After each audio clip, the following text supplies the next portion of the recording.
Coming up on UT10 News, a look at what you need to do to make your vote count. And we'll also see how parents keep their kids safer this Halloween. Plus, Ben Morris slept over at Paul Hotmer Field over the weekend as the Rockets tried to sweep a doubleheader. Your news in 10 minutes starts right now.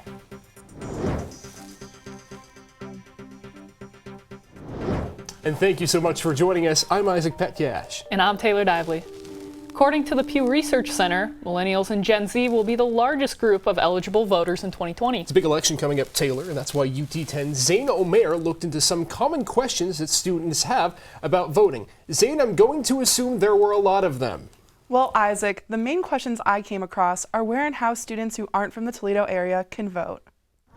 For college students, voting for the first time can be a confusing process. In order to vote in Ohio, you must be a citizen of the United States, at least 18 years old, and a resident of Ohio for at least 30 days before Election Day. Once these requirements are met, you can register to vote in person or online with an Ohio state ID or driver's license. Voting can be done either at your district's precinct or through the mail with an absentee ballot. Students from out of state can choose to vote in their home state or change their residency to Ohio. The law states that they can register at any place in which they plan to return. So say, for instance, I plan on being in school for the next 2 years, 3 years, 4 years, then I can register to vote in Lucas County.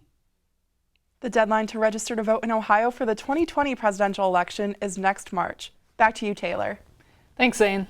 Last week, students voiced their concerns to administrators during an evening dinner. Student government is working with the counseling center to improve accommodations on campus. This follows complaints that counselors are not receptive to students' problems.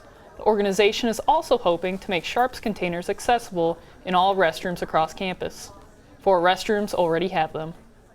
In years past, it's only been student government, and this year we chose to mix it up and have more students come from all different types of student orgs. The organization is also working with dining services to offer students thicker, biodegradable straws. The International Labor Organization estimates there are nearly 40 million victims of human trafficking globally. Yeah, Taylor, and trafficking hotlines average 150 calls per day. UT10's Jada McGee looked into how a nationwide group is fighting for those who can't fight for themselves. 821 is a nonprofit organization located in 14 locations in 12 countries. They work to end modern-day slavery and bring awareness and prevention of human trafficking. This past Saturday, lots of people joined the organization in a walk for freedom. The event raised money to help 821 continue to provide an outlet for victims of human trafficking. And so events like this today raise awareness because a lot of people don't know that human trafficking is still going on. A lot of people don't know that there are more slaves today than there were when Abraham Lincoln signed the Emancipation Proclamation. The walk began and ended at International Park. Participants of all ages walked 3 miles in silence and in single file. Single file because we do it for the one, silent for the voiceless, and dressed in black to bring it out of the darkness and into the light, and I hope that that's exactly what we're doing. This is the second walk happening in Toledo, and there are several more taking place in over 450 cities in the U.S. From Toledo, I'm Jada McGee, UT10 News. Now, we're nearing the end of the month, and according to the National Safety Council, children are more than twice as likely to be hit by a car and killed on Halloween than any other day of the year. Each year, over 40 million trick-or-treaters from neighborhoods throughout the U.S. trick-or-treat. And in our area, local communities and organizations are joining together to host trunk-or-treat nights for kids of all ages. You can actually get that one-on-one with the people, sometimes with like trick-or-treating at houses and neighborhoods. UT is hosting the free annual Tricks, Treats, and Dunks event at Savage Arena. That's tomorrow night at 6 o'clock.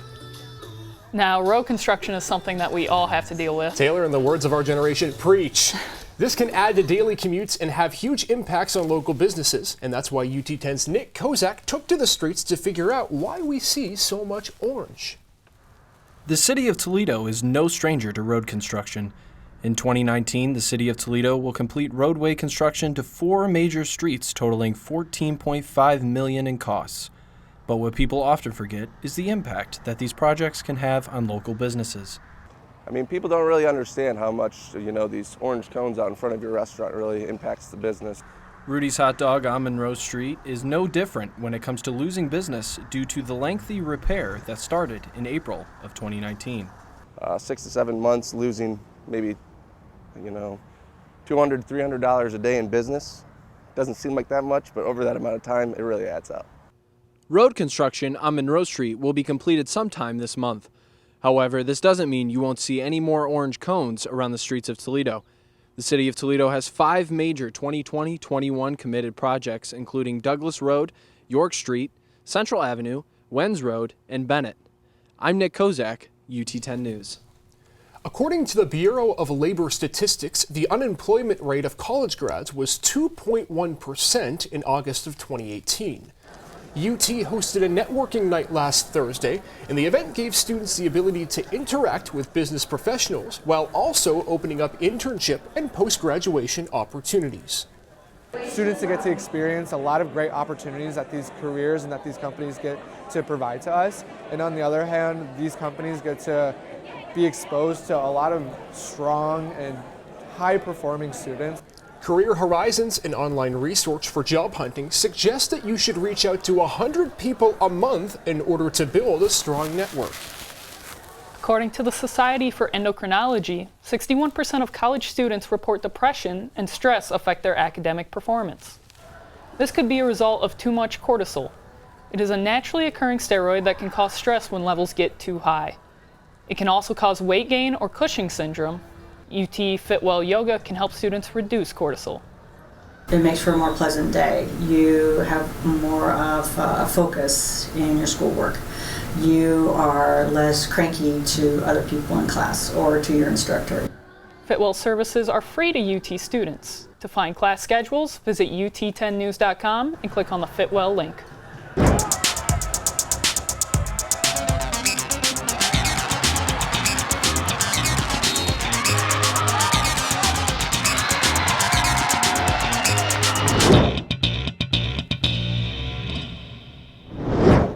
I'm Ben Morris, and this is your UT10 Sports Report. It was an action-packed weekend for soccer here in the Glass City as the Toledo Rockets battled the Ball State Cardinals in Game 1 of their weekend doubleheader.